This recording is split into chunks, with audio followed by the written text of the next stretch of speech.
for Nolan Xavier Wells. 18 years old, gone too soon. Mississippi, y'all got some explaining to do. Mississippi, need to release that report. Low down, dirty ass Mississippi. What you hiding? Why you not talking? Why the hell you not saying a damn thing? Talk. I pray the family get real answers. And no, we the people won't go away. Never, hell no, not today. Mississippi, the Most High gonna really deal with you.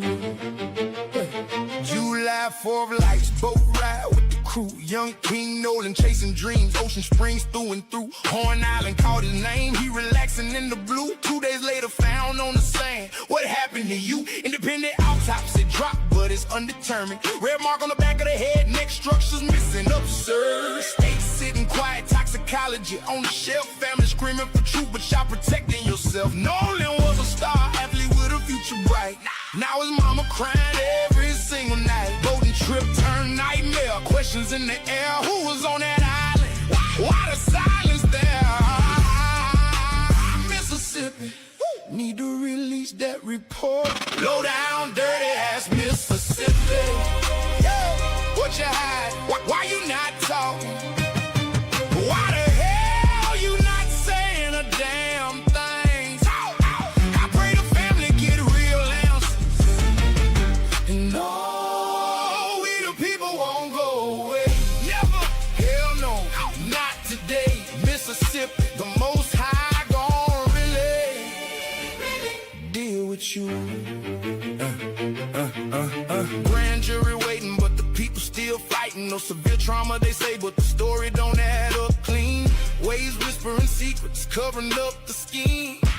Oh, young black man gone, another one in the South. History repeating, time to open your mouth. What you hiding in them files? Why the delay? Transparency dying, why the family pray? Nolan's light was shining, future snatched away. Now the whole world watching what Mississippi say. We marching, we posting, we demanding justice loud for every mother losing sons behind that murky cloud. Oh. I pray the family get real answers. No more games, no more lies. No more games, no more lies. Nolan deserved better, the truth never dies. From the island to the courtroom, we standing tall.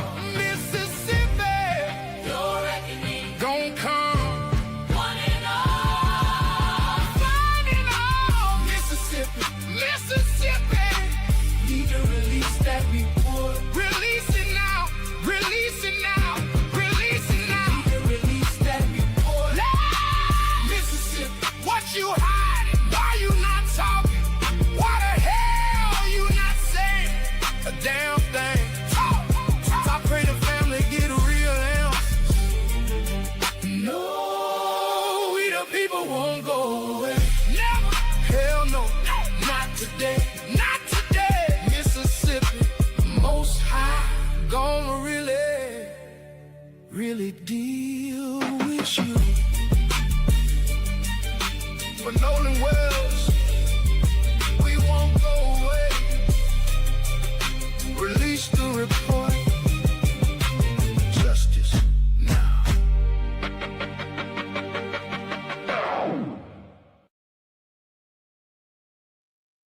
All right, hello everyone.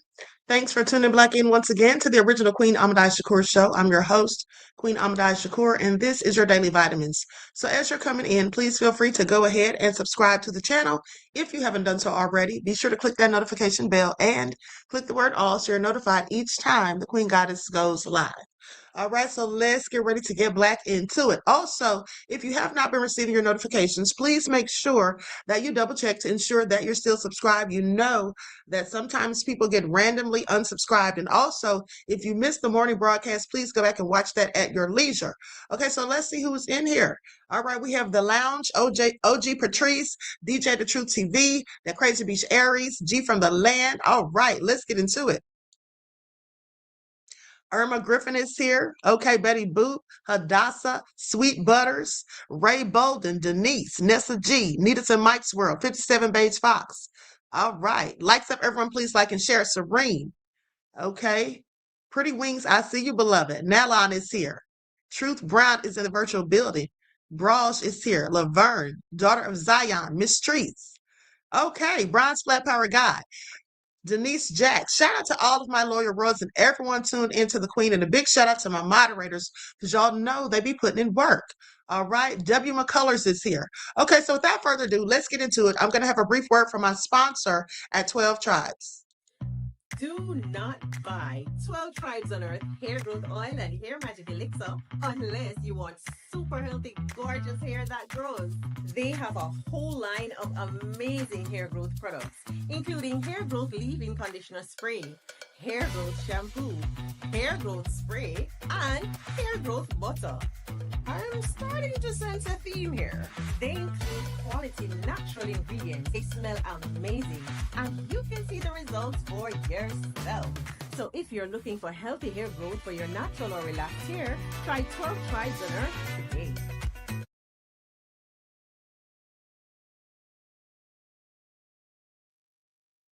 Okay, so don't forget that you can purchase 12 Tribes hair oil at Etsy.com. Just look for Lisa Crafts. You can also find her amazing products at Walmart.com. And don't forget that she also sells beard oil. Okay, so now let's get into it. First things first. Now, earlier today, this morning, I talked about how the current DA, Angel Myers McElrath, was tied to a very controversial case that happened in 2008. She had just started working with the DA's office in 2006. Okay, she wasn't the one in charge of the case, but she was right there in the office where this case was sent for review. Okay, so now that all been said, let's talk about how they were supposed to, both teams, that would be Ben Crump, Nolan's family's team, as well as Sheriff Ledbetter and other law enforcement, they were supposed to be doing something with Nolan's phone. If you all remember, they were supposed to have a joint effort to go through the phone and see what they could find. And everyone's been wondering what has been going on with that. So Don Lemon talked about that this morning. Okay, so shout out to Don Lemon because I got this receipt from him. Likes up, everyone, please like and share. Let me just pull this up real quick.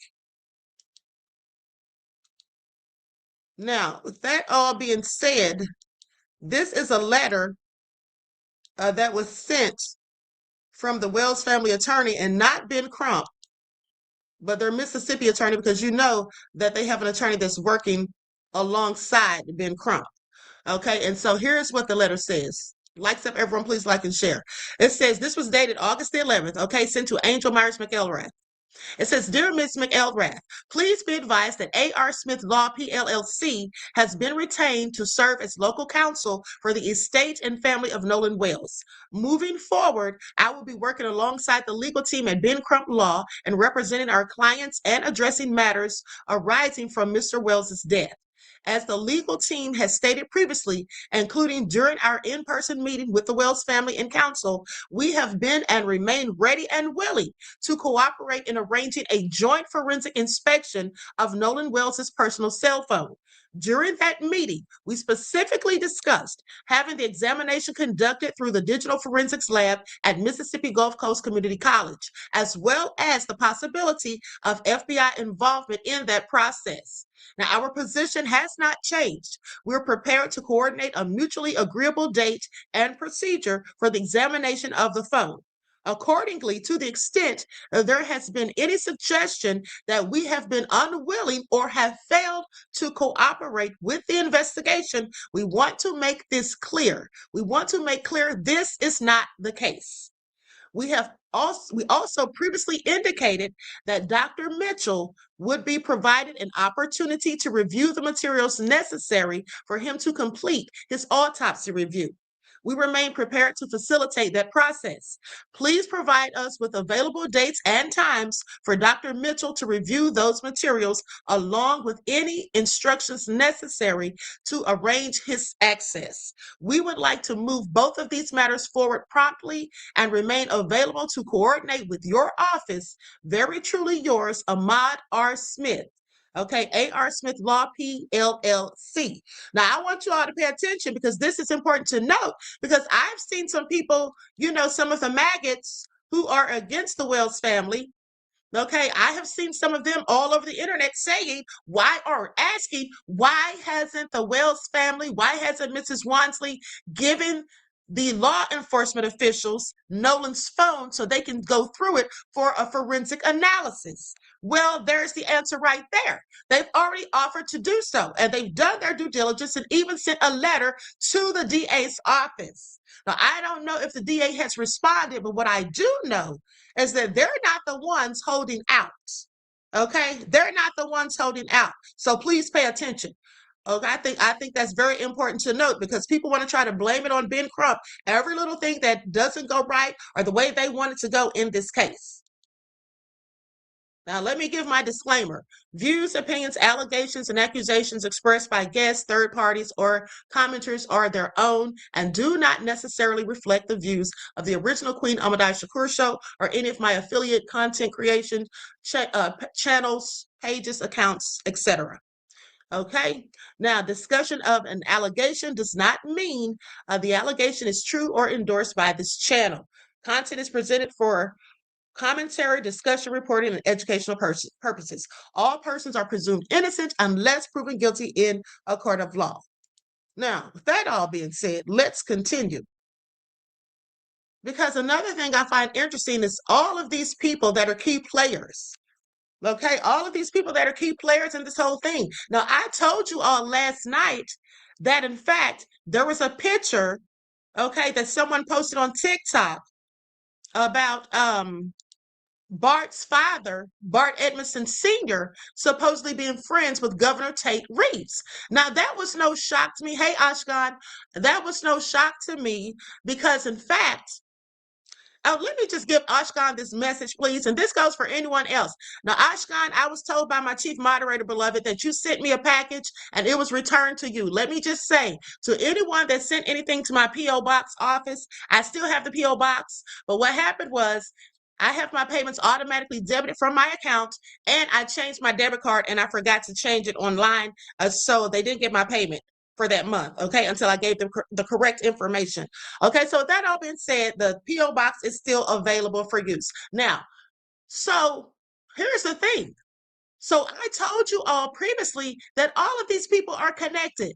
I told you all of these people are friends. Now, Governor Tate already came out and told us about his connections to Sheriff Ledbetter. They're personal friends. This is a small town. It's no different than what was going on with Carmelo Anthony down there in Frisco, Texas. I told you all, it's small town politics is what I call it. It's Southern fried justice. Okay, I keep saying it over and over because it's absolutely true. All of these people are on code and they're sticking together and working together in unison and concert. This is what they're doing. Okay, they've pretty much stonewalled people from certain things, and I want you all to pay attention because I created this chart just to show you all how deep it goes. First off, let me show you this picture. Okay, that is Bart's father, that is Governor Tate Reeves, and that is Governor Tate Reeves' wife. Now, I didn't know this until I heard Willie D say that this morning, that in fact, and shout out to Willie D, but I heard him report on this morning and saying that in fact, Elizabeth Edmondson, who is Bart's mother, was actually appointed to the board of Mississippi, to the Mississippi State Board of Health in 2021. Okay, so I want you all to let that sink in. Okay, I want you all to let that sink in.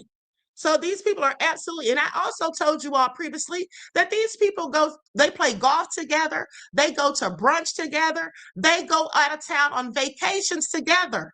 This is what they do.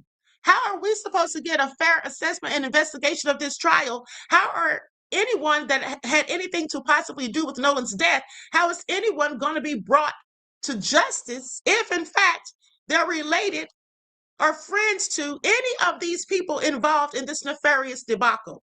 Okay, Nolan says the royals are connected too. Love and support, Queen. Thank you, beloved. I appreciate you. Peace, love, and blessings. Now let's take a look at this chart because it looks like there's corruption from the bottom down. Okay, that's what it looks like. That's what it looks like. Now I'm going to remove this from the screen for just a moment. Hold on. because I want you all to see this. All of these key players, these are the key players in this situation, and they all have some serious ties. First of all, let's start at the top. You have Governor Tate Reeves, okay, who is personal friends by his own admission to Sheriff Ledbetter. Now, we know that, of course, Sheriff Ledbetter is also friendly with a DA, Angel Myers McElrath. We also know that both of these two are friendly with Judge Ashley Cole. Okay, and then Judge Ashley Cole is married to Dr. Benjamin Hudson, and they are the parent and stepmother of Warren Hudson. Okay, one of the people who was with Nolan on the day that he lost his life. Not to mention, Dr. Benjamin Hudson is involved in not only emergency medicine, but as well as he's the one who deals with people who may have had overdoses. Okay, that's important to note because they said that Nolan's toxicology report, this is what Tap Dancing Tatum's, Rage Tatum said, that Nolan's toxicology report would show, according to someone that he claims is a credible source, that there were illegal substances in his system. Now, I'm not saying Dr. Benjamin Hudson had anything to do with this. I'm just saying I don't put anything past anyone in a small town where they have no intentions but issuing out anything other than Southern fried justice. And that means justice for them and only them, and no one that opposes or speaks to the contrary narrative of them. Now, let's continue. Then we have Elizabeth Edmondson, who is married to Dr. Bart Edmondson Sr., who is the father and mother of Bart Edmondson Jr., who was a friend who was there on the day that Nolan Wells went to the island and came up missing and lost his life, who also are friends with Governor Tate, who Elizabeth Edmondson was appointed to the Mississippi State Board of Health by Governor Tate Reeves. Then we have not only that, the DA, Angel Myers McElrath, tied to a controversial case from 2008 where a young Black teen by the name of Billy Joe Johnson was found dead, and it is believed that the sheriff's deputy who had him in custody at the time is the one who took his life. But nonetheless, they deemed it as accidental and blamed it on the young man himself. Okay? Now, mind you, with all of this being said, we also know that these people are friendly with other big time officials in Ocean Springs and other areas of Mississippi. Okay? Now, then we have Attorney Edward Andrew Poltick. Okay, now Attorney Edward Andrew Poltick is the attorney for Warren and Morgan Seymour and Jax Piatalo. Now, you may not be able to see them because they're at the very bottom and their pictures are small, but he is also tied to none other than President of the United States, Donald J. Trump, whom he previously worked for his defamation cases. Okay, do y'all see how deep this rabbit hole goes? All of these important people tied to Nolan Wells' case are all connected to people that are even more powerful than them. And let us not forget Stacey Turner, the medical examiner. She's tied to all of these people as well, and we already know her nefarious history. There's many more connections that I could post, but I'm telling you, the chart would take forever. Okay, and I'm very serious about that. Now, this is all important to note, as I said, and here's why. Let's talk about it. Because you see, power rarely operates in isolation. In many communities, especially places where the same families, the same officials, professionals, and business leaders have known one another for years, this influence can absolutely become a network. Okay? A mayor who knows the sheriff. The sheriff may have long-standing relationships with prosecutors. Prosecutors regularly work with judges and law enforcement agencies. Attorneys may socialize or even do business with influential families. Business owners may donate to campaigns of these people running for public office. State officials may have relationships with local political leaders. None of those relationships by themselves prove corruption. In fact, professional relationships are unavoidable in government. But the concern arises when relationships begin influencing decisions that are supposed to be impartial and unbiased. Okay, does that make sense? And let's not forget the fact that aside from all of these alliances and connections, there is another huge one that's known throughout Mississippi, but specifically in Ocean Springs, and that is the United Dixie White Knights of the KKK. Let's not forget how huge they are, and they have said themselves that they are now stronger, larger, and more powerful than ever. And they were down there recruiting in Ocean Springs recently. Okay, please pay attention. Handing out flyers. Okay. Now ask yourselves, how many of these people involved in the Nolan Wells case, these people that are tied and connected and in alliance together, and obviously, in my opinion, working on code, though I can't prove it, I'm absolutely certain that they are, because why wouldn't they? That's how it goes in small towns. But how many of these people may likely could possibly, and we don't know, but I just wonder if any of them or all of them even, or people that they know, are in fact involved in the United Dixie White Knights of the KKK? I have several questions. Now, with that all being said, power can absolutely become a network. Imagine that an ordinary citizen finds himself facing a serious problem.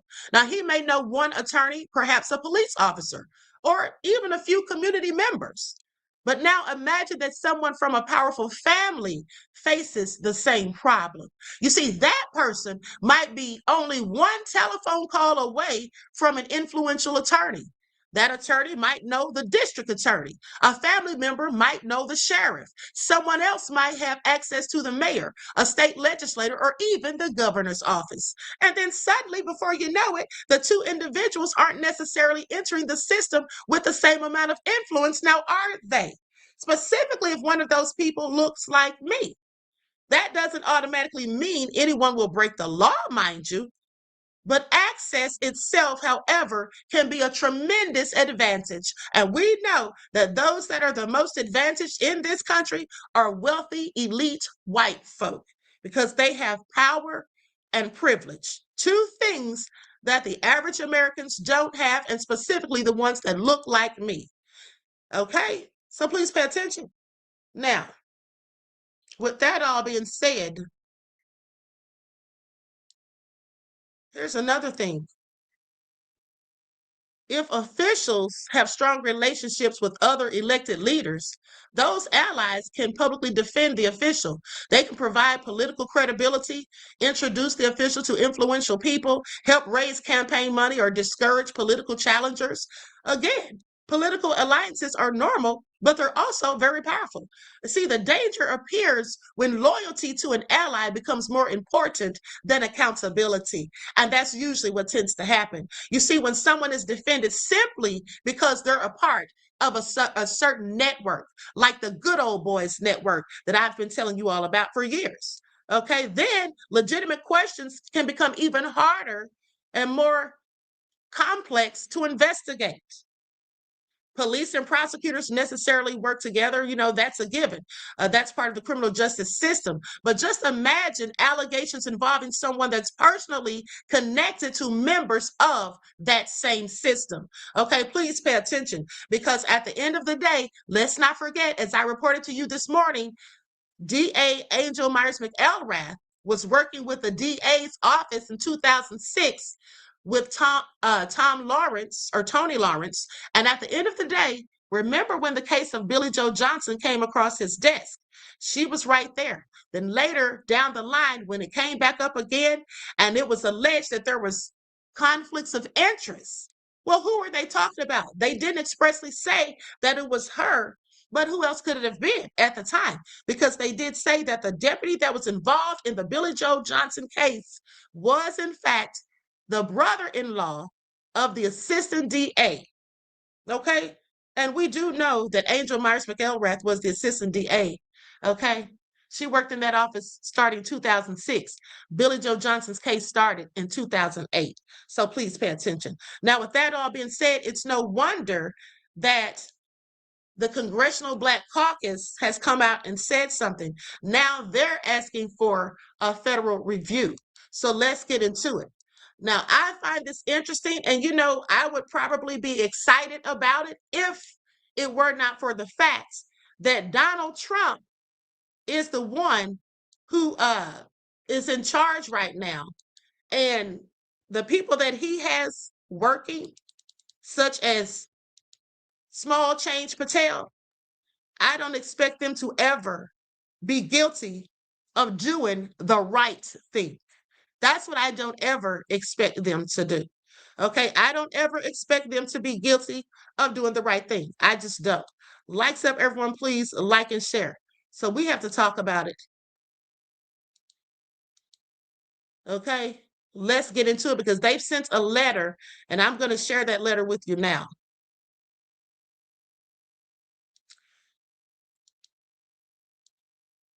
So today, Chair Yvette D. Clarke and members of the Congressional Black Caucus, known as CBC, issued a letter to U.S. Attorney General Todd Blanche and FBI Director Small Change Patel, urging the U.S. Department of Justice to immediately launch an independent federal review of the circumstances surrounding the disappearance and death of 18-year-old Nolan Xavier Wells. Accordingly, the Congressional Black Caucus represents that the United States, or request that the United States Department of Justice immediately undertake an independent federal review of the circumstances surrounding Nolan Wells' disappearance and death and provide appropriate federal investigative assistance and determine whether there is a basis for a federal investigation, including under applicable federal civil rights laws.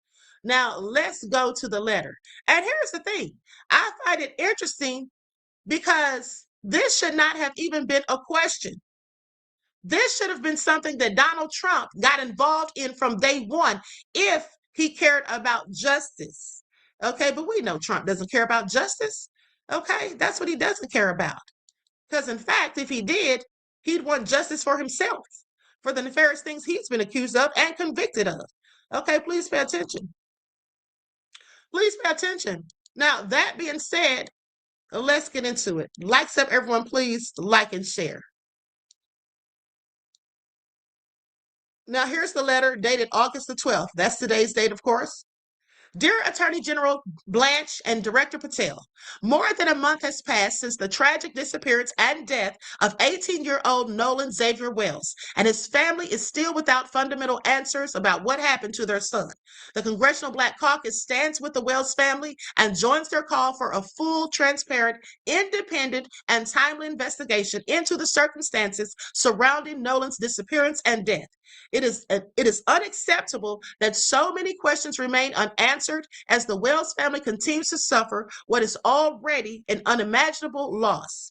Nolan was a young student athlete with a promising life ahead of him.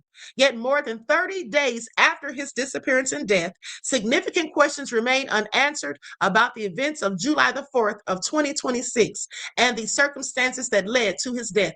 Now, let me tell you all something. 30 days, and we still have questions, even more so questions than answers, right? Okay, but we know how justice is slow moving for Black people in this country because here we are also 30 years later after the death of Tupac, and someone's just now going to trial. Okay, so think on that for a moment. Now, the Wells family has been forced to grieve while also seeking basic information about what happened to their son. At the same time, there has been insufficient public information from the Jackson County Sheriff's Office, which has continued to defer questions regarding the investigation to the district attorney.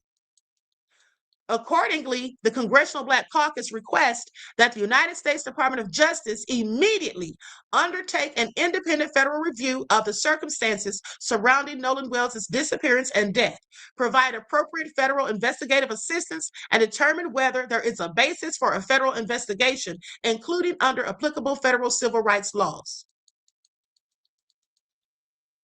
We recognize that local authorities have an ongoing investigation. However, we are concerned by the silence and lack of answers the Wells family and the public have received over the past month. A local investigation does not diminish the need for federal assistance or an independent assessment of whether additional investigative resources or federal jurisdiction are warranted. nor should federal involvement be viewed as prejudicing of the facts or conclusions of an investigation. Prejudging the facts or conclusions of any investigation. We simply want to ensure that every appropriate resource, investigative tool, and avenue of inquiry is being used to establish the truth. The lack of answers thus far continues to fuel speculation and grief. Neither the Wells family nor the public should be left to fill an information vacuum with speculation. That's right. I mean, they get upset because we're speculating, because we're asking all these questions, but that's because they're not being transparent. Okay? Now, the Department of Justice possesses investigative resources and expertise that can help establish the facts, determine whether any federal laws were implicated, and provide confidence that every appropriate avenue has been pursued. Given the extraordinary circumstances surrounding Nolan's death and the continued absence of answers more than a month later, we believe federal involvement is warranted now. DOJ can help ensure that the investigation is thorough, impartial, and conducted in accordance with the law. Now, the Wells family deserves to understand what happened to their son. They deserve answers. They deserve transparency, and they deserve confidence that every available resource has been brought to bear in determining the truth. In the interest of justice, we request that the department immediately review this matter and advise the Congressional Black Caucus and the Wells family of the steps it has taken or intends to take. Further, we request a written response within 7 days of receipt of this letter regarding the department's involvement in this matter. We look forward to your immediate attention to this response. Okay? Assigned U.S. Representative Yvette D. Clark. Okay, so this is how serious it has gotten, beloveds. This is how serious it has gotten. The Congressional Black Caucus has had to step in, calling for a federal review into Nolan's death. And like I said, they shouldn't even have had to do all of that. It should have been a given, okay, as far as I'm concerned. Now, something else I want to point out. Likes up, everyone, please like and share. Let me pull this up really quickly. Here's the reason that they have been giving so much, disdain to Nolan's mother. Let's talk about that for a second. Why do they hate Nolan's mother so? Well, I think I figured out the reason. Okay, I figured out the reason just from listening to them talk. And we're going to get into that right now. Hold on. Let me just set something on this channel really quick. Okay. Now, here's the thing. In Tap Dancing Tatum's interview, I'm going to go to the 15-minute mark, the 14-minute mark. Because this pretty much explains, it's self-explanatory in my opinion, why they're so upset. Why they're so upset about Nolan's mother. This is why I'm so glad that, in fact, Tatum has chosen to do these interviews, because they're very revealing. He thinks he's helping them. He thinks he's helping them to make their case, but it's really making them look even more guilty and even more suspicious as far as most of us are, in fact, concerned. Okay, so now let's pay attention to this. That wasn't even involved. And he told me straight up, he was like, if I was y'all right now, I would leave before y'all get hurt. Y'all need to leave right now. I'm just watching out for y'all and making sure y'all are safe.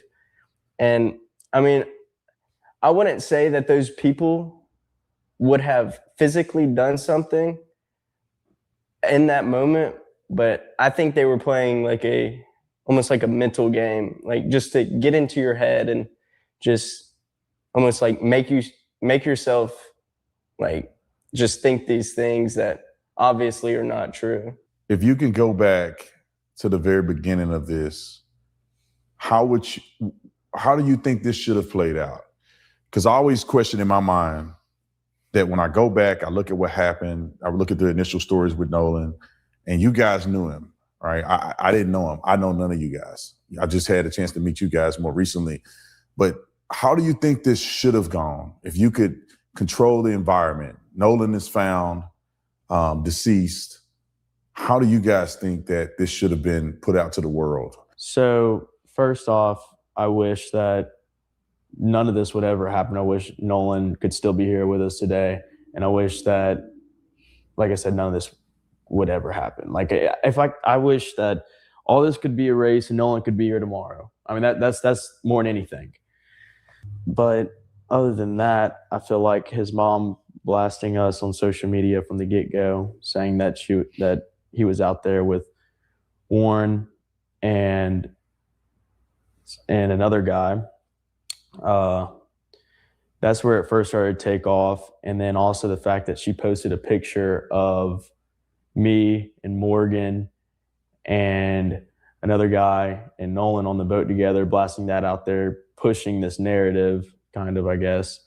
I wish that would have never happened either. And I don't think if those would have never happened, a lot of this stuff wouldn't have been as viral or gone all over the country at this point. I mean, this is a countrywide news story that is just blown out of proportion.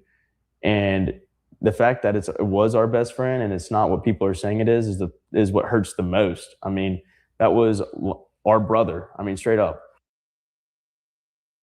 Now, I want you all to pay attention to what he just said. See, that's why they're mad, and this is why they all hate Nolan's mother. They want to run her out of town. This is why they started and launched the smear campaign against her, because of what he just said. She posted that picture of Nolan along with him and Morgan, okay, sitting on the edge of the boat, and the other young man sitting on the edge of that boat. And he says that's what made this story go viral. That's what has everyone talking about it. Because had she not done that, this story would have been so easy for them to sweep under the rug. And now look what has happened. It's created a snowstorm. Okay? And that's why they're mad. Because this is too much problems for them. This has caused too many issues for them. Now everyone's looking at them. And even if they get off, people are always still going to look at them like they're guilty. People are always going to still look at them like they had something to hide. And this is because of their own faults, because they all acted in a very suspicious manner from day one. They shut down their social media. That's what they did. They lawyered up. That's what they did. This is not what friends do. This is what you don't do when your brother, your friend, is missing and then found deceased. That's not the first thing you do. Not to mention they didn't voluntarily give up his phone, his keys, none of those things. Okay, they have sat up here and talked from interview to interview, at least Warren has, and not shown any ounce of sympathy, empathy, remorse, emotion, or any of that. He's very closed off. Look at him. And I also want you all to look at Warren's body position, okay, and his demeanor as the young man next to him is talking about Mrs. Christine Wansley, as he's talking about how she put the picture out there, okay, and all the trouble that has evolved since then, as far as he's concerned. Look how Warren leans back in his seat and is staring at him so intensely. You can tell that this is absolutely what he feels and that he wants to say something to second that. Okay, please pay attention. Now, they have painted themselves as the victims. Okay, and also their attorney right there. Their attorney, Edward Andrew Polsick, Donald Trump's former attorney.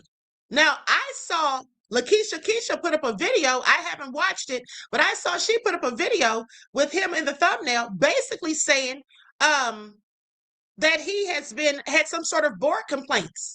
Okay, and it said something about witness intimidation. Now, I suppose that's what she spoke about on her last live. I didn't get to watch it, but that's another thing. So I want you all to pay attention, because if that's all true, along with all the other things that we found out and all of these connections and allies and alliances, how do y'all think this is going to be fair? Even with the Congressional Black Caucus, okay, shout out to them for sending a letter to request a federal review. But I don't think that's going to get us anywhere, because these people are already tied to Trump. Okay, you don't think their lawyer who worked for Trump has gotten them in with Trump? They'll probably be invited to the White House for dinner, just like Daniel Penny was after he murdered Jordan Neely. Okay, I want y'all to think about that. Okay, is there going to be any justice? But it does look like, in my opinion, that the group seems to be splintering because Bart's on the other side and he has his own separate attorney. And then where's Wyatt? Where's Wyatt? Okay, it looks like people are grouping off, splintering off, and taking sides. Okay, everybody for themselves and God for us all. Is that what they're thinking? Is that how it's playing out for them now? But hold on, let's listen a little bit further because I want to hear what Warren says next. That's what I told his dad the night that he came over to my house. He was like, blah, blah, saying something. I was like, dude, that was my brother. Like, and you know that. He knows that. We were picking him up every single day. He never drove. I can't tell you how many times I pulled up in his driveway and picked him up. And it wasn't him asking. It was just because that's what we did. We just picked up Nolan all the time. That's how he, came about to all the stuff that we were going to. We'd go and pick him up. That's how much we like to be around him. We would do stuff like that all the time. Well, first off, like I wish we would have never, like I think about this every day. Like I wish we would have never went out on the 4th of July because I know this wouldn't have happened. Nolan wouldn't be gone. And like it's really hard to think about because it's like I wish I would have done this different or I wish I would have done that different because now one of my brothers wouldn't have like passed away. But I think from the beginning, I'm glad that I called the Coast Guard. And I'm glad that we came together as a group, even from the first day when people started texting us things, saying, crazy things. But I wish it wouldn't have been reported as some type of race thing. I think it's really bad that like people are pushing the narrative of, oh, this is a race thing. Well, obviously it's not. I mean, this is like a brother to us. I mean, Nolan's no different than anyone else in our group. And I just wish this wasn't pushed on the media as, oh, this is a bunch of white guys that killed a black guy, or this is, for like in the beginning it was like 4 guys went to a stranded island and dumped Nolan at the island and just left him there. Like even from the beginning, it was just like this thing and no one had facts and they were just pushing this horrible narrative, all lies about everyone. And it's sick. So I wish that would have been completely different. I'm glad I called the Coast Guard. I'm glad I made the first contact within all of this. I'm glad I was the first one that called Christine. Now just listen to how he's patting himself on the back. Okay, he's low-key patting himself on the back. That's why he keeps saying that. I'm so glad that I'm the one that called the Coast Guard. He said that like twice.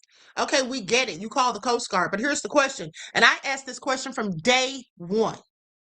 Why is it that you all supposedly left at 4:30, but you didn't reach out to Christine Wansley until after 11?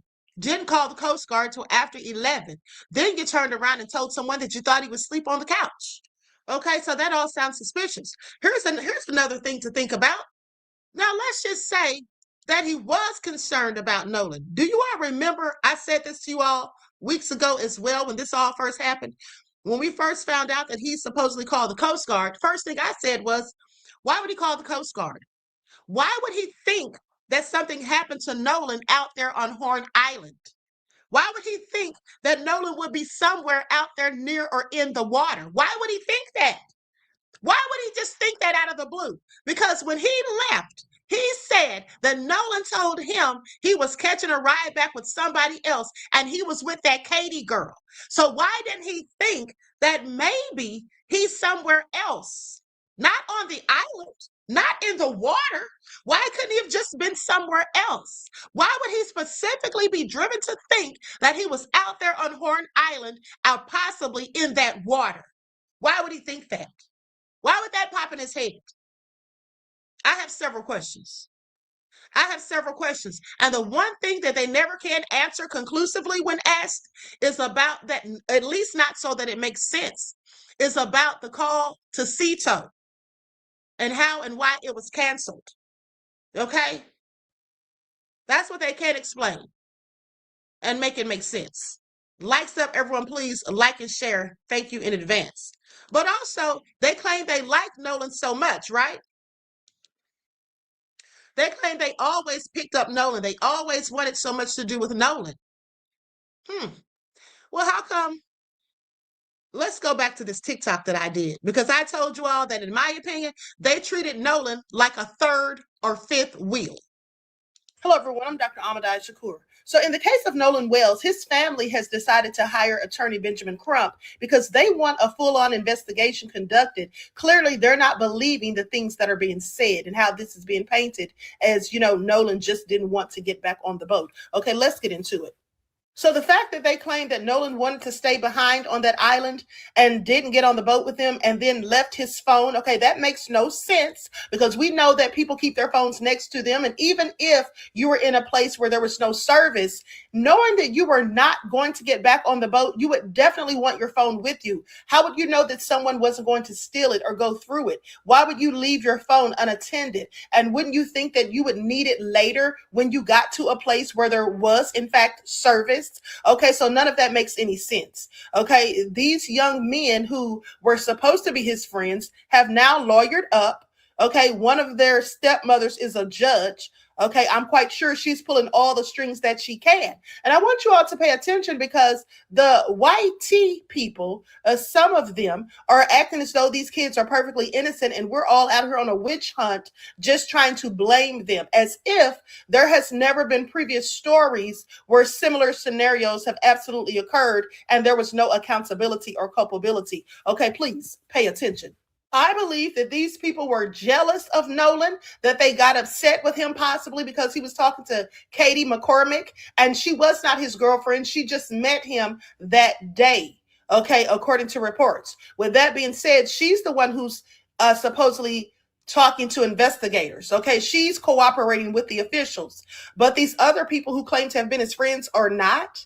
Okay, they have nothing to say. They haven't reached out to the mom. They've not posted any condolences or any of these things, and it's very suspicious. Okay, at the end of the day, it's giving guilt. Okay, please pay attention. And I find it so interesting that people who don't look like me want to give them the benefit of the doubt, but they never do the same when it's someone who looks like me.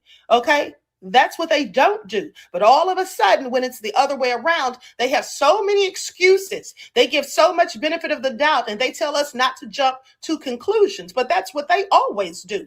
And I'm talking about the MAGA minion types, okay? The ones that don't like people who look like me. I'm not talking about all whitey people, okay? Please pay attention. And with that all being said, even the good YT people are saying that, in fact, they did something to Nolan. They don't believe the story either.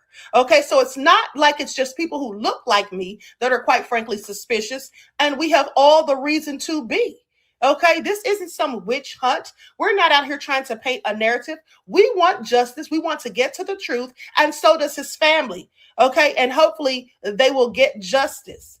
But right now, these people are not cooperating for a reason. If you didn't do anything wrong, if you don't know of anything nefarious that happened, you would be more than willing to cooperate with the authorities. Okay, in my opinion, if you really were Nolan's friend and gave a darn about him. Okay, please pay attention. It's really starting to feel like they're playing in our faces.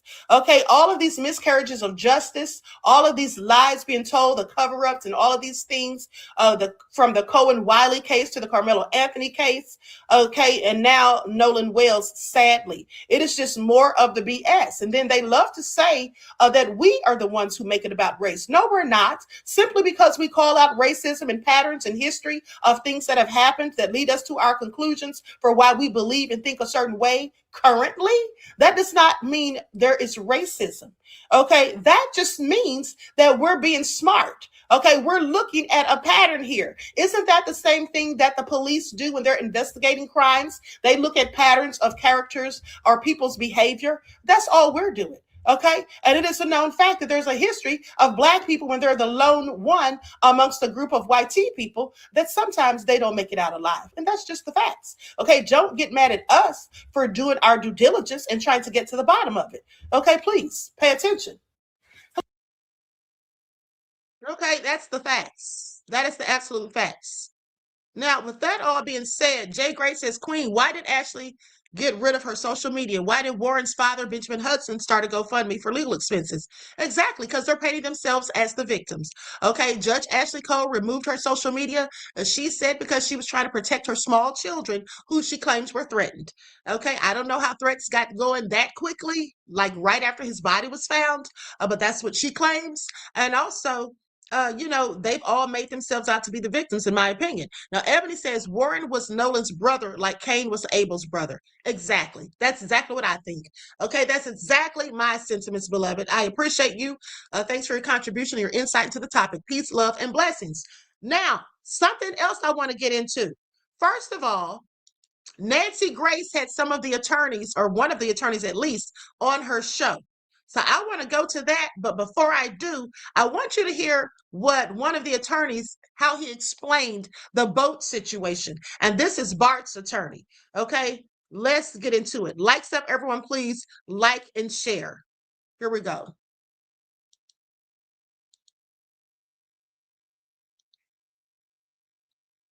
And also, Chris Cuomo was sitting up there talking about he probably knows more about this case than anyone reporting on it. Really? So he knows more than Nancy Grace and Don Lemon? I have several questions.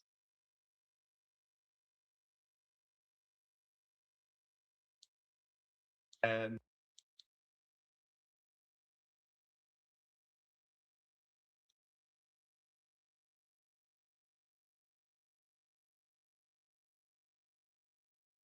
different people culpability based on the day.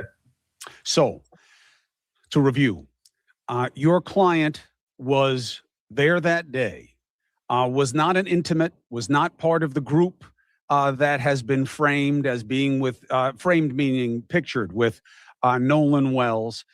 He was on the boat.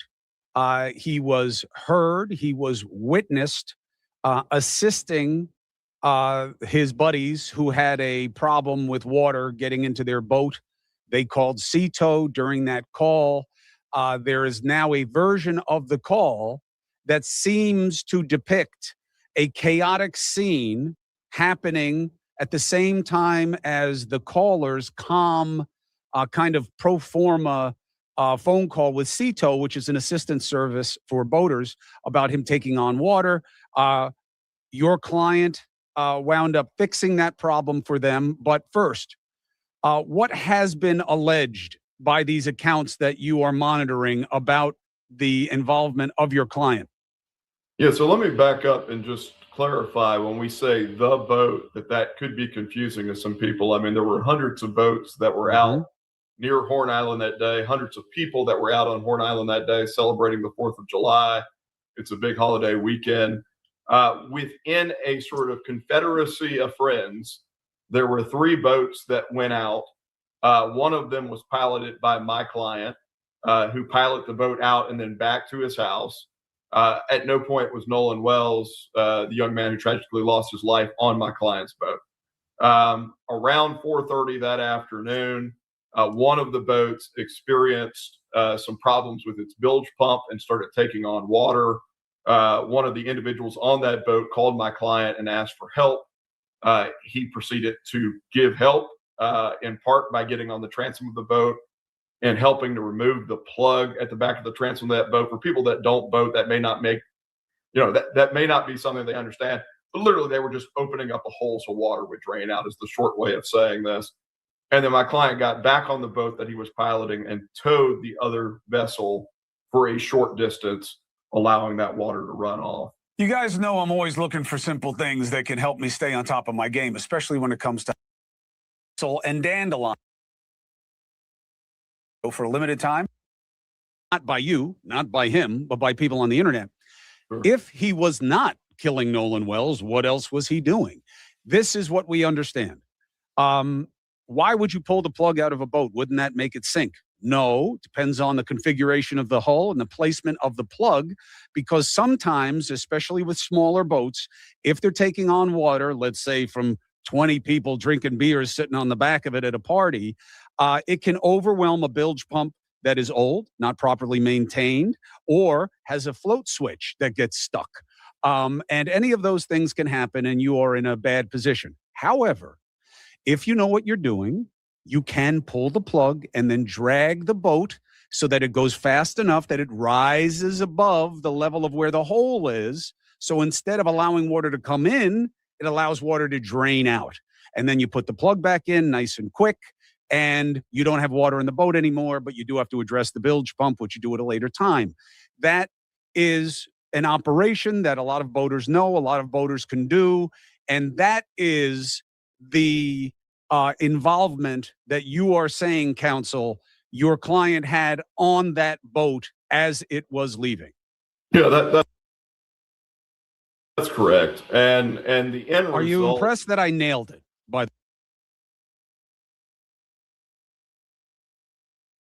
Okay, now with that all being said, let's go to see what these lawyers said on Nancy Grace's show.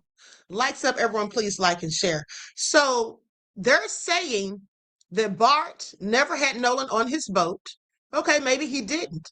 But the way they're framing the narrative is they're almost making it sound as though Bart wasn't hanging out with any of them that day and that Bart just showed up on the scene to help them save the boat.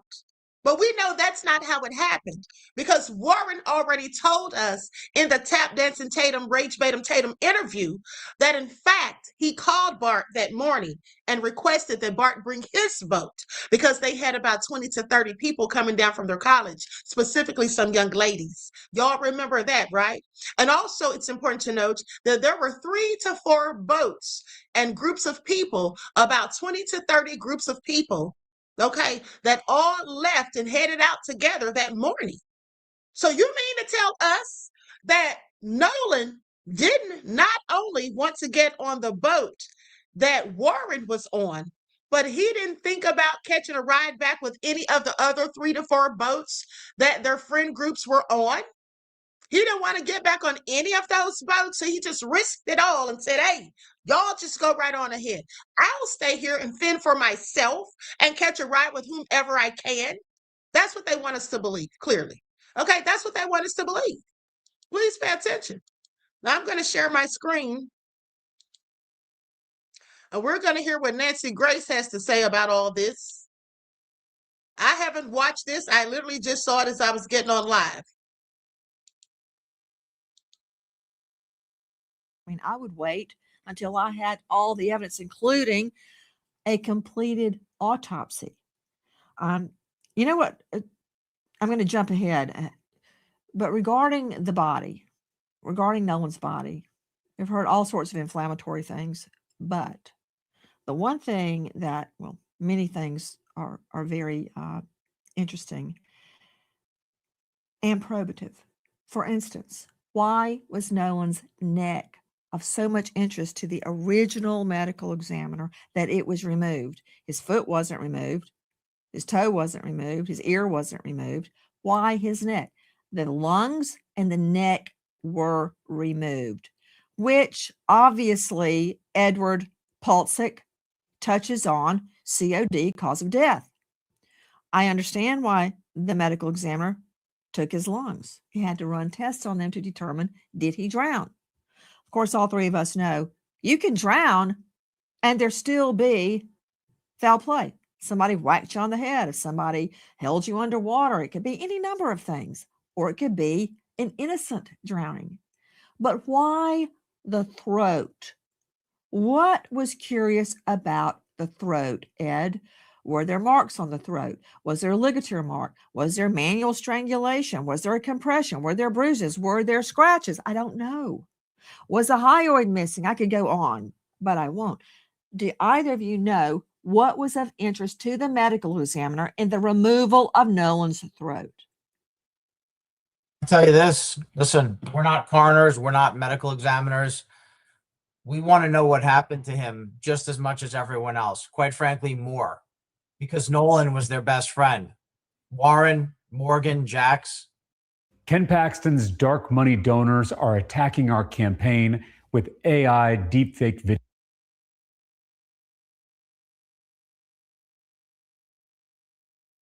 Best friend, we want to know what happened. We haven't examined Nolan's body. We're not scientists. I just thought can maybe you had been Yeah. somehow told why they took his throat. Okay, that's a no. We don't know why they took his throat. Yeah, we don't want to speculate. Let me start with an open-ended question to you, gentlemen. I started with, why haven't they taken a polygraph? But I want you all to pay attention. Now, he can't answer that question, but he says we don't want to speculate. That's all he's been doing is speculate. Because whatever those young men told him, he doesn't know it to be true. He doesn't know it to be true. But he's sitting there talking about, oh, they're good citizens of Ocean Springs. These are the best young men. Basically saying they're some of the best young men in this country. That's literally what he said on Tap Dance and Rage Tatum's show. Okay? He's vouching for them. And he's only known them for weeks. Okay, if that. Now, he's saying he doesn't want to speculate, but that's exactly what he's been doing. Okay, speculating. Please pay attention. I want to hear what your clients are saying happened that day, because my interest is piqued because you stated a young lady, and I assume this is Katie, the mysterious Katie, who turns out not to be that mysterious at all. Much was made of that. Now, one thing about Katie, originally, one or some of your clients said he was with some girl, we don't know her. Then it turned out they had been texting with her, so they did know her. There may be an innocent explanation for that or not.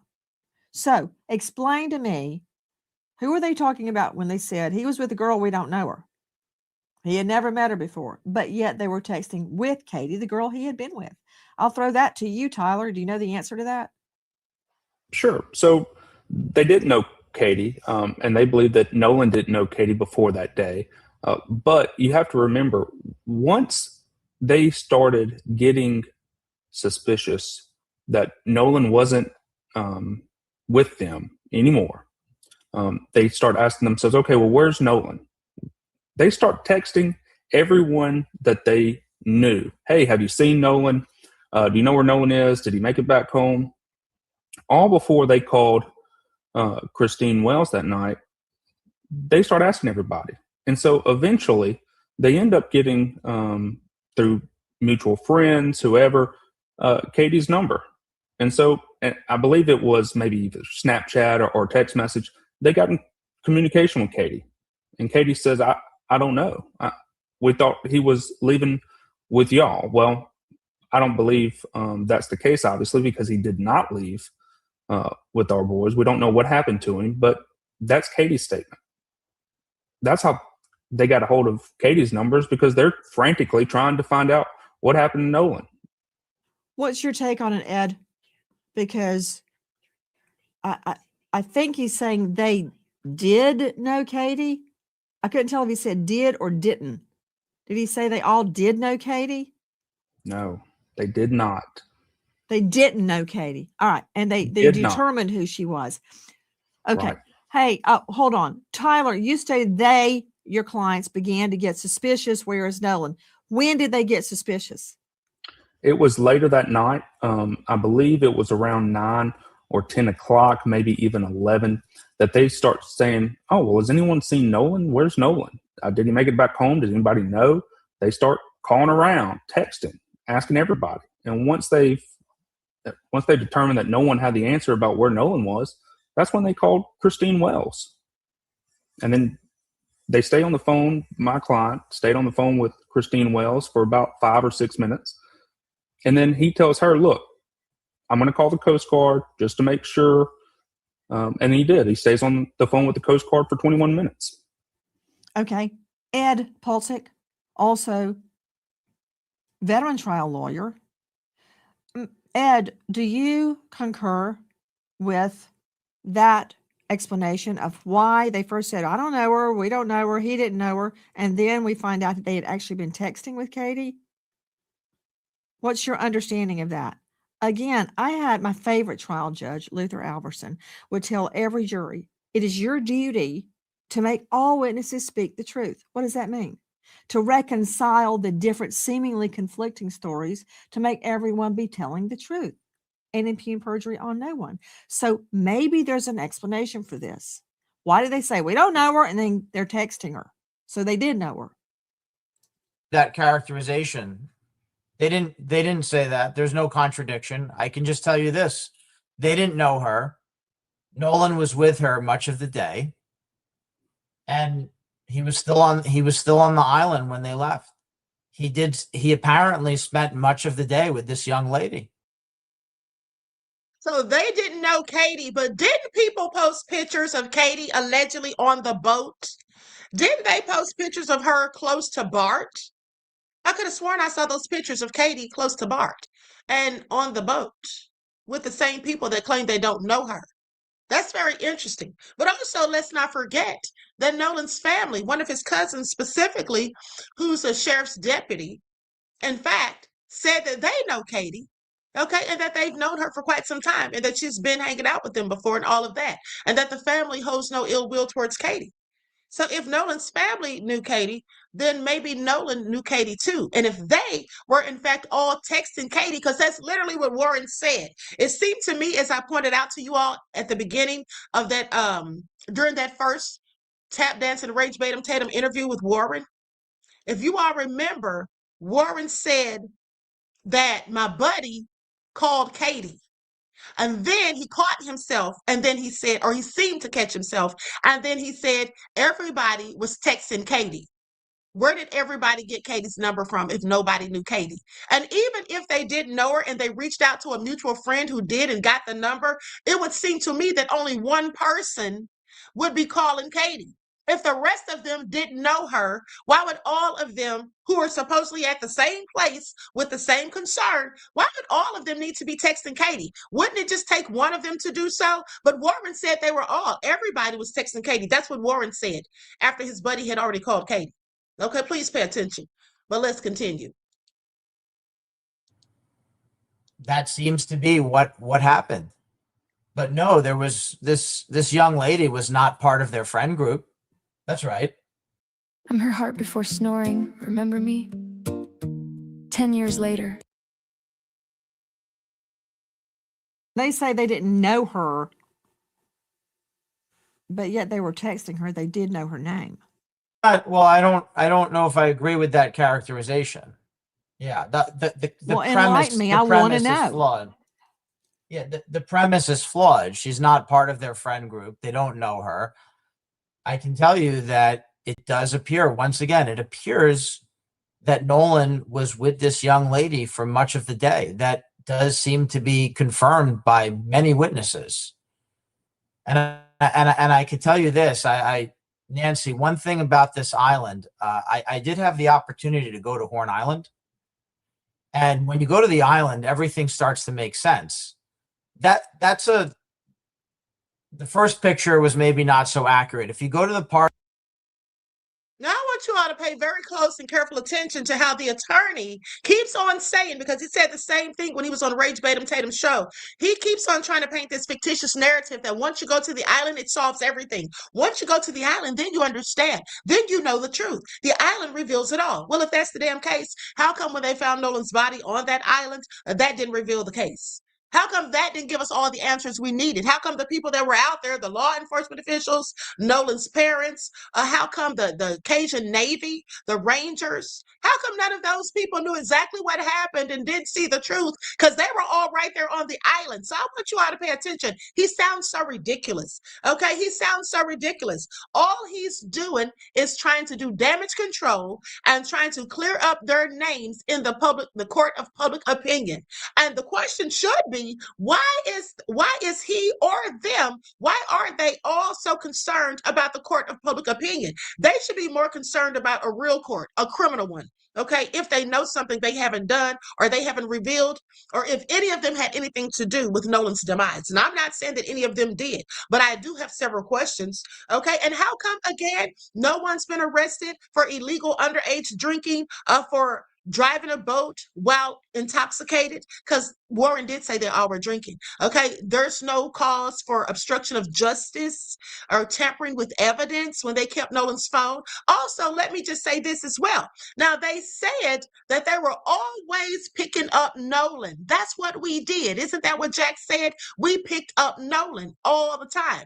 Well, if that's the case, how come Trayston said, okay, that he always left his car, or he didn't say always, but he said that on multiple occasions, he left his car at Nolan's house.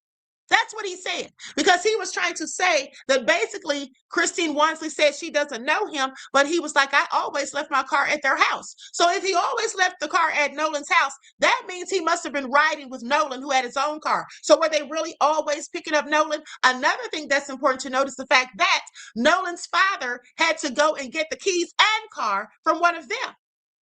So they didn't pick Nolan up that day, did they? Yeah, they didn't. So what are the chances that they were always picking up Nolan?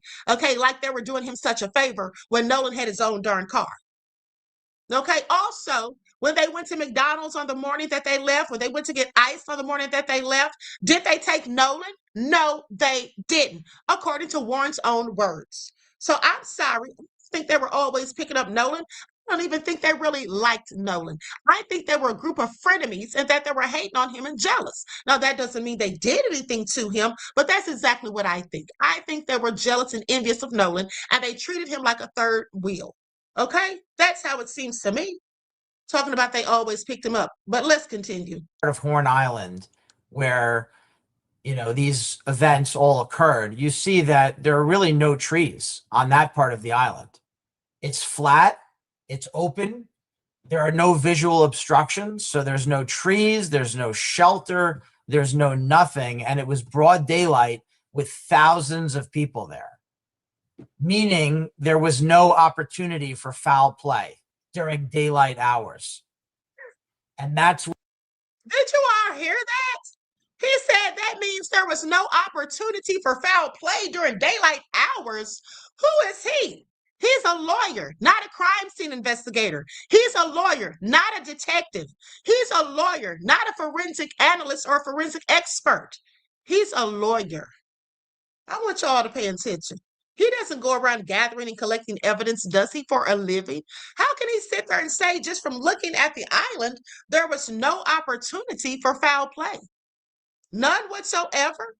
Well, if that's the case, it should have been solved already, right? Then we should have already had a conclusive, autopsy report and everything else. If there's nothing to see here, folks, because that's what he wants us to think, that there's nothing to see here, folks.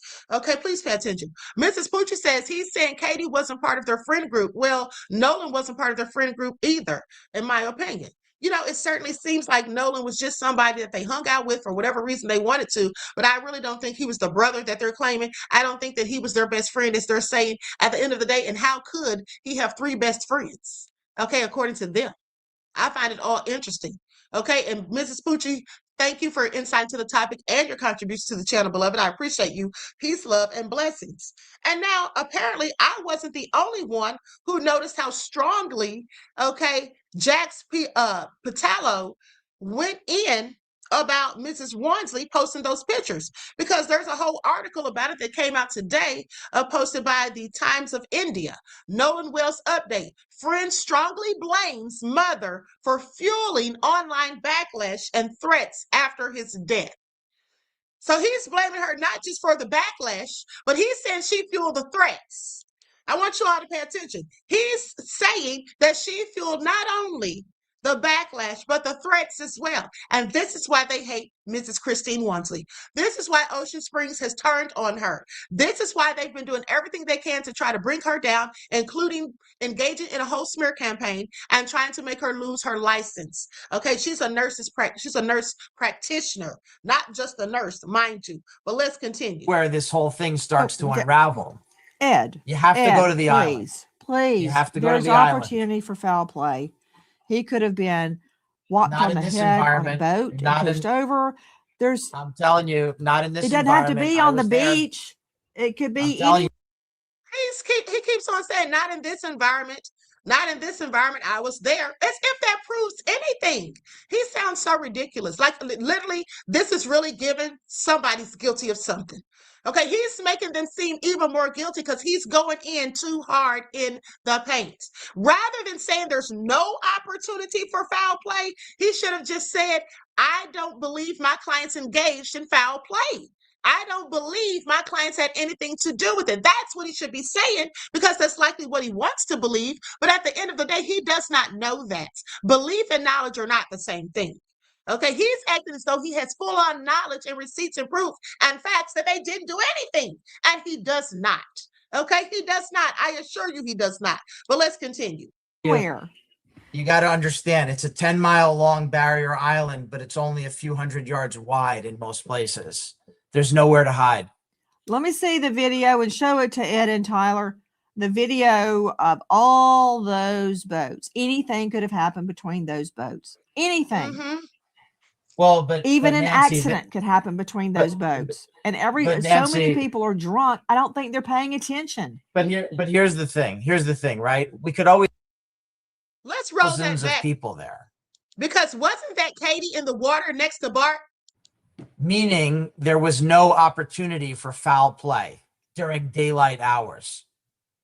And that's nowhere to hide. Let me see the video and show it to Ed and Tyler. The video of all those boats. Anything could have happened between. There's Nolan. It looks like Nolan right there. Those boats. Anything. Well, but even there is Warren holding 2 cans. What are those 2 cans that Warren is holding? Okay, y'all see that? Let me take the overlay off the screen for a second. Now, right there, and let me remove this comment. Likes up, everyone, please like and share. And I want you all to pay attention. Look at that. Warren is holding 2 cans of what? What is he drinking? He clearly looks like he's white boy wasted, okay? But they want to act like Nolan was the one that was so drunk he could barely stand, move, or talk. Okay, please pay attention. And an accident could happen between those. Now, isn't that Bart and Katie? That definitely looks like Bart, whom they say only showed up on the scene to help tow the boat. Wasn't a part of the friend group. That's what his lawyer said. And is that Katie right there? I don't know. But we do know that Katie was on one of those boats. We saw at least two reports on that with her striped bikini on. Boats. And Nancy, so many people are drunk. I don't think they're paying attention. But here's the thing. Here's the thing, right? We could always say anything is possible.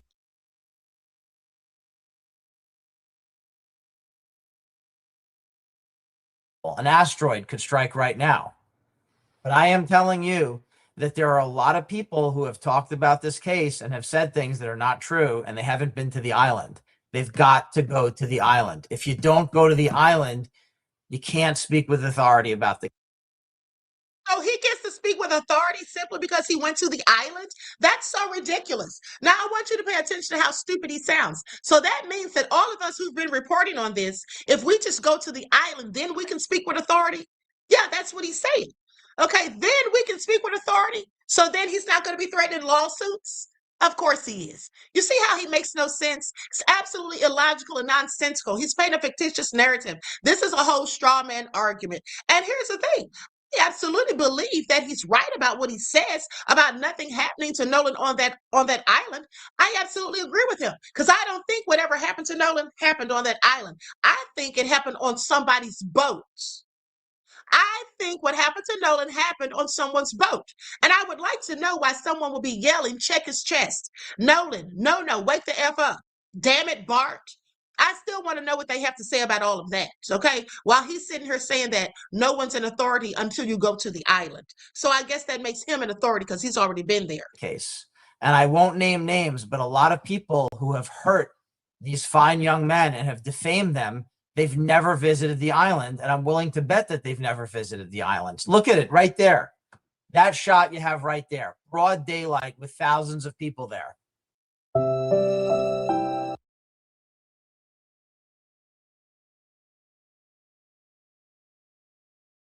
Itself. With what you're saying, I agree that it would be nearly impossible for foul play to take place on that beach. Again, I direct your attention to the gathering of boats with the boats closely together. Everybody's drinking, nobody's paying attention. Like, I can't tell what's going on between the boats at a distance. I don't know. I don't know what's happening in the water. I don't know. That I can tell you this. I agree. I don't think anything happened out in the plain view on the beach, but there are other alternatives. I want to add, though, we have a difference of opinion. When I see that video of the boats in the water there, that also is not a good place to get away with murder. Now, We have been very careful. We have refrained from speculation. We have refrained from guessing, and we're going to continue to do that. However, plain view of that scene, the beach, the boats, the water, that is not a secretive environment. It just isn't. At the end of the day, he hasn't proven a darn thing, okay? I'm done listening to him. He has not proven one single thing. That's what he hasn't done, okay?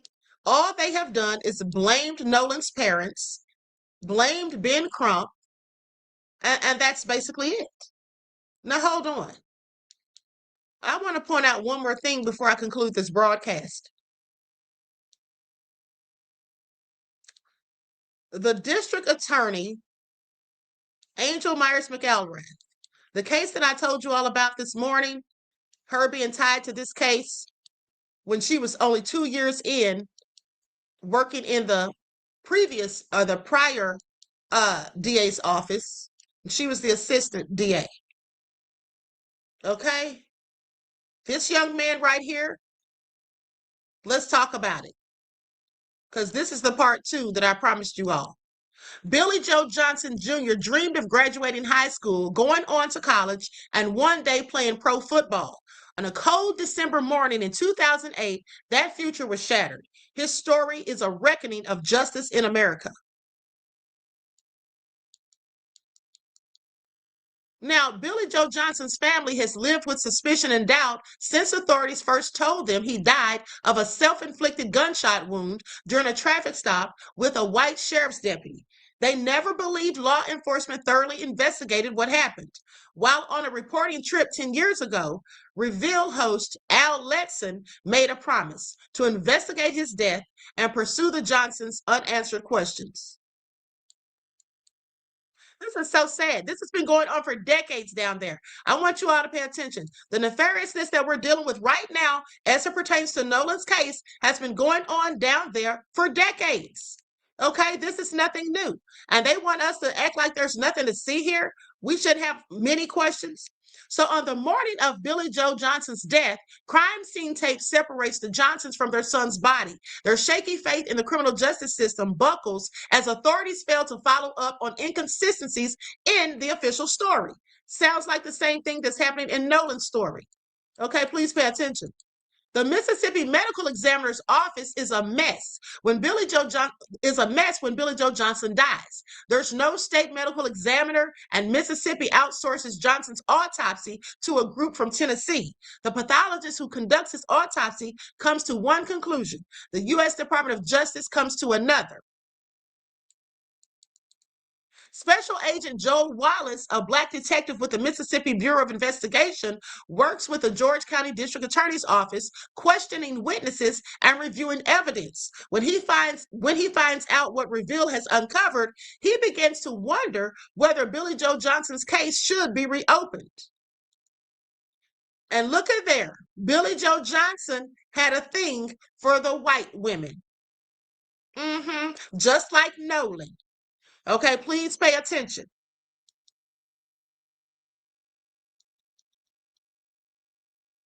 Billy Joe Johnson was a Black boy dating a white girl, and that made the story behind his death even more complicated.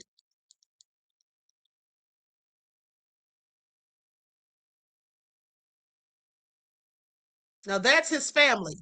Billy Joe Johnson's friends say he was pulled over by police dozens of times. Community members had accused police of racially profiling Black people. So when Billy Joe died, questions were raised about police interactions with him.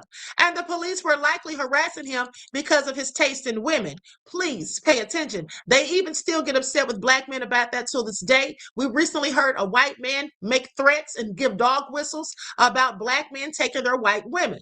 Okay? The final episode of Mississippi Goddamn shares new revelations that cast doubt on the official story that Billy Joe Johnson accidentally killed himself. Okay, I want y'all to pay attention. This case is very complex and it has a whole lot of twists and turns. And at the end of the day, there is absolutely a very powerful network, okay, down there in Ocean Springs, Mississippi. Do not be fooled. A very powerful network. And there's also people down there that are involved in the Klan. Okay? And these people very often have a way of threatening people and making people be quiet. But I also want you to pay attention to something that Warren said in the Tatum interview. Let me see if I mark down the timestamp. Warren basically said the same thing that Trayston said. First of all, I want you all to pay attention to two things. Trayston, put a 1 in the chat if you remember this. Trayston said that he made a joke with Nolan about Katie. Remember that? And then he gave him a fist pump. That's what Trayston said. Warren also said that he made a joke about Katie and then said, dude, you're crazy. Remember that? They both said it and tap dance and rage baited Tatum's interviews. Why would Trayston and Warren on separate occasions both make jokes to Nolan about Katie? Why would they do that? Does anyone want to venture to guess?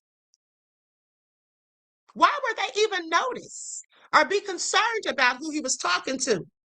So much so that they had to crack a joke about it. And then Warren said, dude, you're crazy. Did he say, dude, you're crazy because maybe Katie was dealing with somebody else that they knew in one of their friend groups? I have several questions. And they all said they didn't know Katie, yet all of them, according to Warren, text and called Katie. In the Coast Guard report, it said that Nolan left and he stayed there with an unknown woman. So they didn't know Katie at all. I absolutely think they knew Katie. And I absolutely think that Katie knew them. Okay, please pay attention. All right, it's a whole lot of lies going on. It's a whole lot of inconsistencies in their story, and they want us to think there's nothing to see here, folks. Okay, but another thing is, there was a comment that Warren made. There was a comment that Warren made that was very similar to the comment that Trayston made. Let me see if I put the timestamp on here. If you all remember, Trayston said something along the lines of, basically, they don't know who they're messing with. We're real close-knit down here in Ocean Springs. Now, during the second interview, Warren said the same thing. Hold on. Let me see if I put the timestamp. That's what I'm looking for. Likes up, everyone, please. Like and share. Thank you in advance. Okay, so I obviously didn't write down the timestamp. I thought I did. I clearly meant to. But if you go back and watch it for yourself, you'll see that Warren said the same thing. And the way Warren said it was much more diabolical. Okay, and I'm going to go to it. Matter of fact, I'm just going to have to dig for the timestamp because the way Warren said it was very interesting to me. Okay, it was very interesting to me because he said something along the lines. Basically, hold on. He made it sound as if he was shocked and appalled that they had the audacity to try anything, to say anything about any of them knowing how that town is. Okay, very close knit. Okay, so I'm going to pull this up. Likes up, everyone, please like and share. And after that, we're going to be out of here because I'll be back in the morning.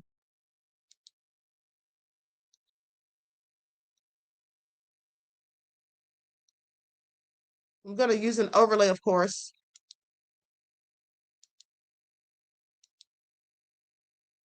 Thing, and no one had facts, and they were just pushing this horrible narrative, all lies about everyone, and it's sick. So I wish that would have been completely different. I'm glad I called the Coast Guard. I'm glad I made the first contact within all of this. I'm glad I was the first one that called Christine Wells that night and told her that we haven't heard from her son. And I'm glad that I did all of that, but I hate the way this has been perceived by the media and portrayed. This has been absolutely horrible with the way and the things that they've said to us. Let me tell you all something else that's very important because I wrote that down too. I had to take notes when I'm watching this stuff so I didn't forget certain things. But there was at one point when they were talking to Warren, and Warren was out there at Horn Island with Rage Batum Tatum. And Warren started talking about how deep the water was. He started talking about how the water would go. Here's what he said. He was basically trying to defend himself, in my opinion, okay, because he's been reading the comments and hearing what people have been saying in their videos and all of that. He said there was 3 boats with 20 to 30 people. Then there was a question from Tatum. And he said, Tatum said to him, anything you want to say, when they were out there on Horn Island. And here's what he said. Now, mind you, when Tatum said, is there anything you want to say? If it were me, I would have said something like, you know, I don't want anyone, I don't care what anyone thinks. I had nothing to do with Nolan's death. He was my friend. He was my brother. I loved him. And I'm sorry that he's gone. I would have said something along those lines. Rest in peace to Nolan. But what he said was this. He started defending himself. He brings up the depth of the water and starts talking about how quickly it drops off. He says, you're in waist deep, then suddenly it's up to your neck. Okay? And then he points out like where the drop off is. He says, you can see it from here. Now, why was he talking about that when Tatum asked him if there's anything he wanted to say or anything he wanted people to know? He was saying that because he wants us to know that it was easy for Nolan to just simply drown. There's nothing to see here, folks. He could easily have drowned. Don't you see the drop off? You can be in water waist deep, and before you know it, it's up to your neck. Look at the drop off right there. Okay, I want y'all to pay attention. All right. This is what somebody who claims that they were the brother, the best friend that they loved and cared about, Nolan Xavier Wells. That's what they had to say when they were given their chance to say the last thing. Us and done, but other than that, I mean, there's not much I would change from my point of view and my friend's point of view. I think we did everything right, and I know we did nothing wrong. I think I also want to say, I think it's so criminal that they took something so anti-racist and flipped it into something super racist. Like they took, this is the definition of anti-racism. I mean, that we did not look at Nolan any different than I looked at him, or even you, you know. Now, when he said, or even you, I wonder if that brought tap dancing Rage Tatum back into reality, because he thinks that he's white.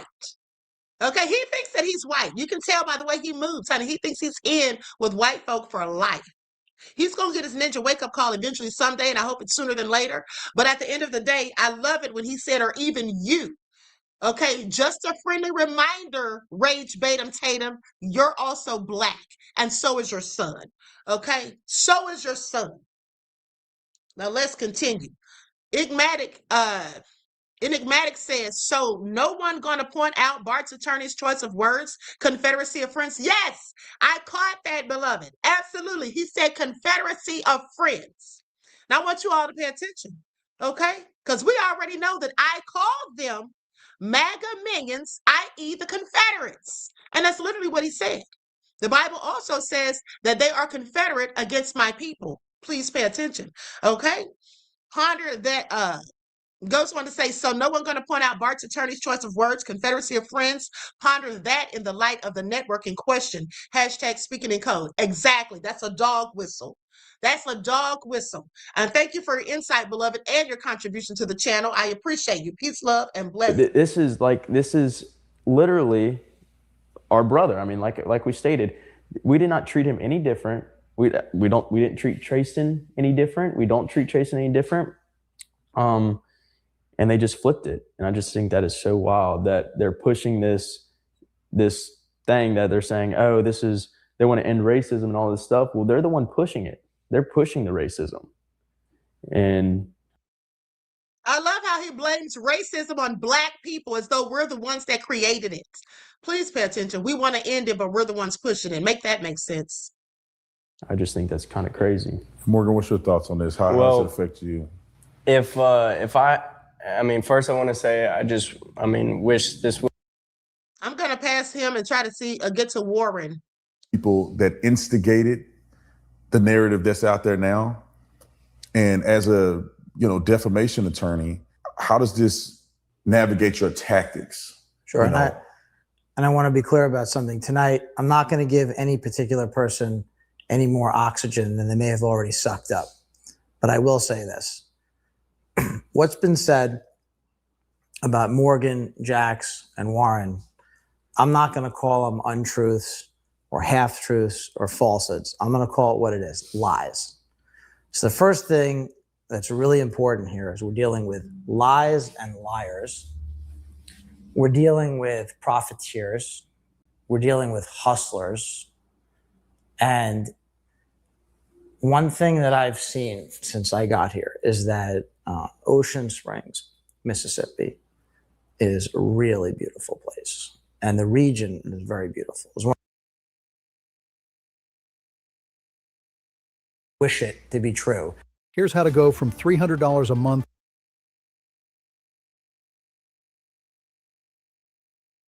true through their lies. It's actually not possible. It is a very, very long and narrow barrier island. See, but just as one example. Now, I want you all to pay attention because you can tell that he's worked with Trump because he's using Trump's same tactics. He's repeating a lie over and over and over. He's repeating a lie again and again to make it seem true. Okay? To make us believe it. He keeps saying that it's impossible. Nothing is impossible. Okay? That's for number one. So he has not proven that it's impossible. Just because of the look of the island, nothing could have happened there that was nefarious. That sounds ridiculous to me. Okay? That sounds ridiculous to me. Please pay attention. There are two very fine, upstanding members of the Ocean Springs community who saw Nolan Wells at about 10 minutes to 6 p.m. So about an hour and a half after these fine young men had left the island. They were gone, departed. Nolan Wells was alive.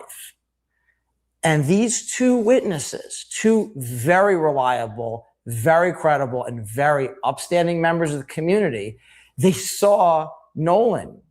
And they've known Nolan for years. There's no chance that they made a mistake. And by the way, this can be corroborated through other evidence, other eyewitness accounts. And that's the end of it right there. And that's before we get into everything else about the situation.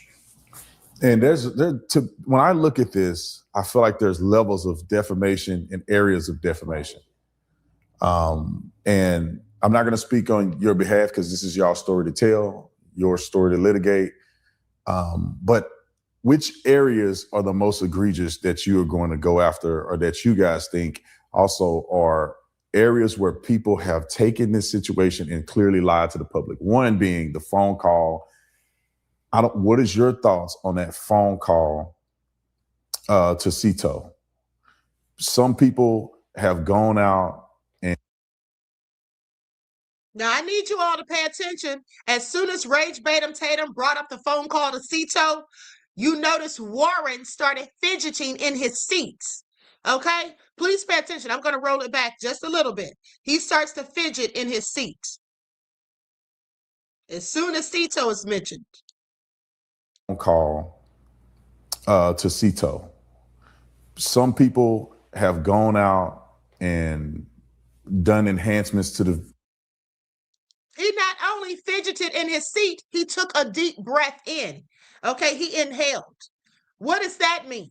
Usually a sign of nervousness. Okay, Enigmatic says the island is so barren and narrow, no one could commit a crime, yet also so vast, they assert no one knows or witnessed anything. Hashtag logic, LOL. Exactly, beloved. Exactly.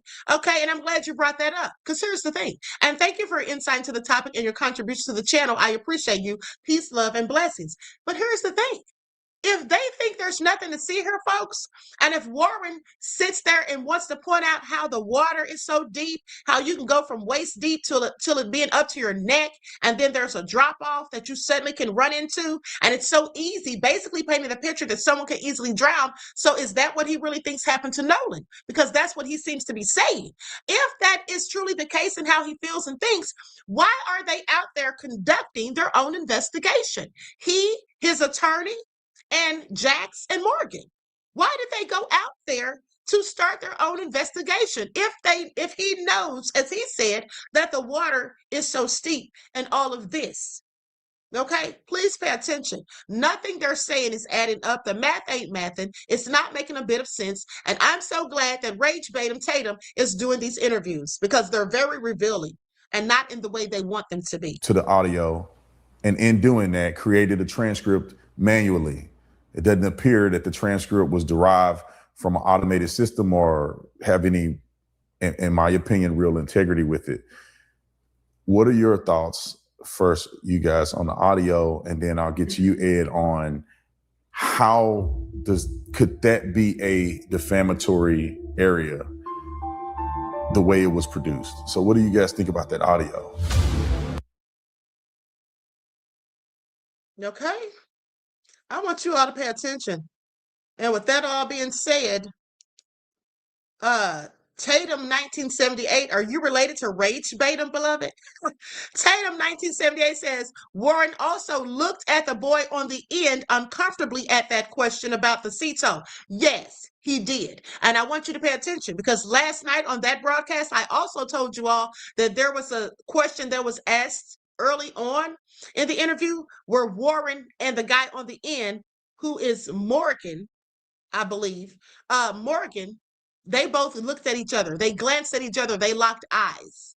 Okay. And that's something that people do when they're wondering what the other person's going to say. Are you going to corroborate our story? Make sure we all stay on code and say the same thing.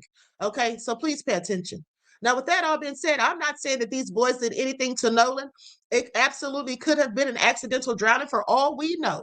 But the bottom line is the things they're saying make no sense. They've been caught in numerous lies. There's been numerous inconsistencies in their stories. And there's something very important that I have a whole question about that we're going to discuss tomorrow. So make sure you stay tuned. Okay? I'm looking into that right now as we speak, or as I speak. So with that all being said, I want to go to some footage of Nolan.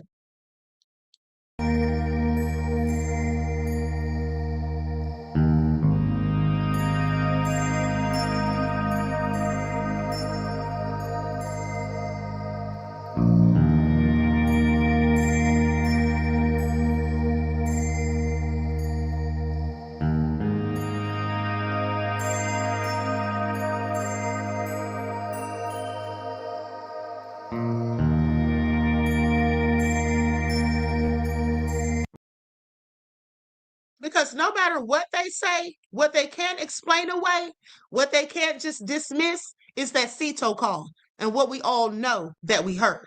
They couldn't say it was altered. They couldn't say it was AI. They couldn't say any of that because it's none of that. What they did say, what Warren said, is that it was enhanced.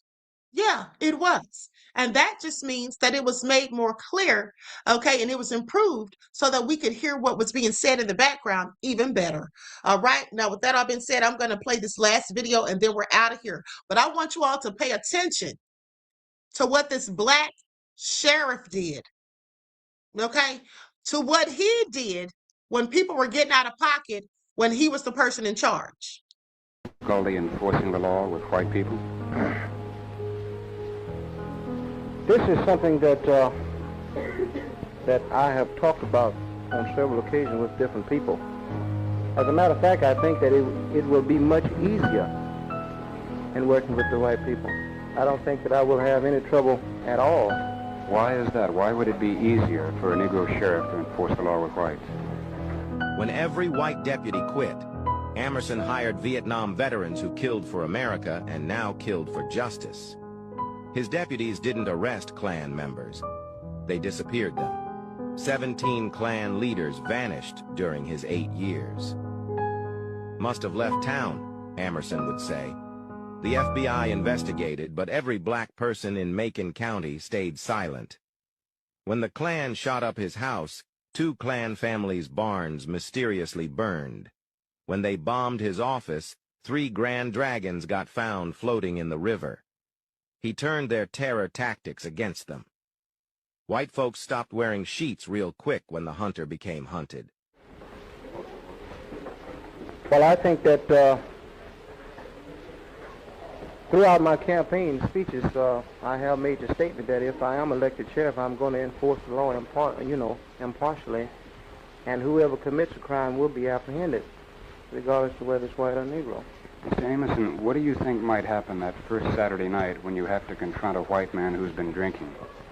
I don't think anything will happen other than he'll get arrested. You don't think you might have more difficulty because of your color? I don't think so. Now, you all heard that, right? I want y'all to pay attention. That man was not playing the radio with them. Okay? Everything they did to him, he did something worse to them. Okay? That's what he did. They stopped wearing sheets while he was in office. Please pay attention. And he didn't lock them up or any of that. He disappeared them. Okay? That's what I call fighting fire with fire. All right? That's what I call fighting fire with fire. An eye for an eye. That's what he was doing. Okay? And that's very interesting because I never heard of that story until today. I find it very interesting.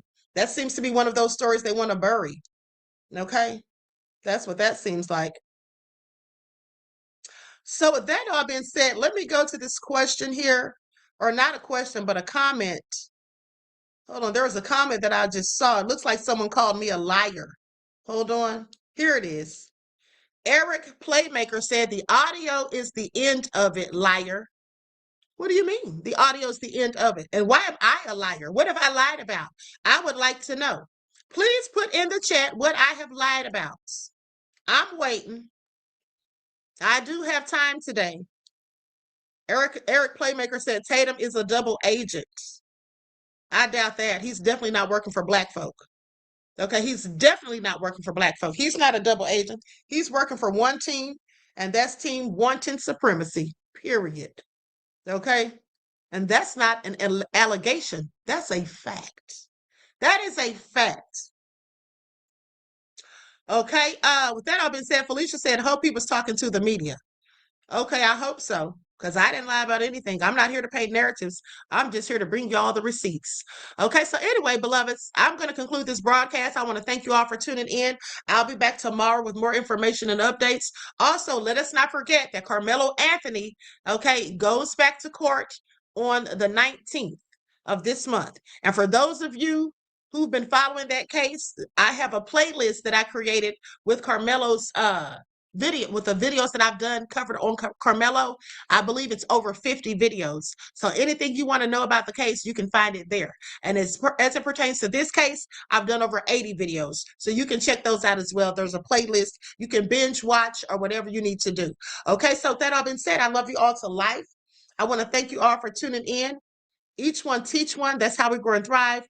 Do something productive, constructive, but never destructive. And always remember, beloveds, to keep the Most High first in your lives. And until next time, I will talk to you all again soon. Peace. Yeah. 4th of July. Fireworks in the sky. But the truth's still buried underground. Royal Oak. Yeah. They told me, wave the flag while the chains still clank. Told me praise the names on the blood-soaked banks. Told me freedom was born in the room full of men who wrote liberty down while they own human skins. So fuck your founding fathers and the myths they made. I don't pledge to the lie, I don't kneel to the page. You can light up the sky, I remember the smoke from the fields, from the ships, from the necks in the row. You call it independence, I call it selective. You call it patriotic, I call it protective. Of the story so fragile it cracks when questioned. Truth knocks once and they call it aggression. Yeah. Red for the blood they spill, white for the lies they told, blue for the bruises left on the bodies they sold. Don't ask me to celebrate what never included mine. I came with the receipts, I came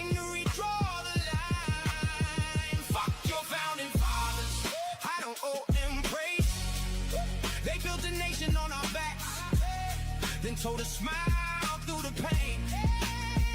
Fuck your founding fathers, let the fireworks cry. This ain't freedom for the people.